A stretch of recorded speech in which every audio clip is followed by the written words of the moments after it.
শুভ সকাল বন্ধুরা। আজকে আমরা একটা নতুন রেসিপি নিয়ে চলে আসছি। আজকের রেসিপি হচ্ছে ডিম দিয়ে ডাল চচ্চড়ি। নামটা যেমন ইউনিক, খেতেও তেমন ইউনিকই হবে। তো প্রথমেই দেখতে পাচ্ছ আমি আধা কাপ মতো ডাল নিয়ে নিয়েছি এবং ডালটা পরিষ্কার করে পানি দিয়ে ভিজিয়ে রেখেছি। আর এখানে দেখতে পাচ্ছ দুটো ডিম সিদ্ধ করে আমি মাঝখান দিয়ে কেটে দুভাগ করে রেখেছি। আর এখানে রেখেছি রসুন কুচি আর পেঁয়াজ কুচি। প্রথমেই কড়াই গরম করে তাতে দিয়ে দেব পর্যাপ্ত পরিমাণে তেল। তারপর তাতে দিয়ে দেব কেটে রাখা পেঁয়াজ ও রসুন। হালকা বাদামি রং না আসা পর্যন্ত হালকা আঁচে ভেজে নেব। পেঁয়াজ ভাজতে ভাজতেই তার মধ্যে দিয়ে দেব অল্প কিছু গোটা জিরে।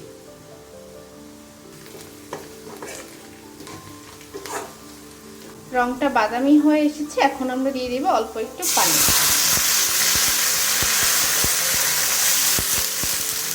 এবার যোগ করব পরিমাণ মতো লবণ, হলুদ, চালের গুঁড়ো ও অল্প একটু জিরে গুঁড়ো।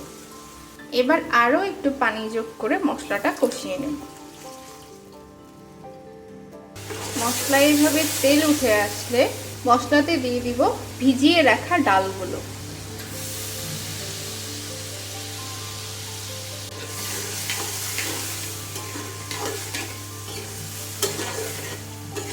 এবারে অল্প একটু পানি যোগ করে ডালটা কষিয়ে নেব।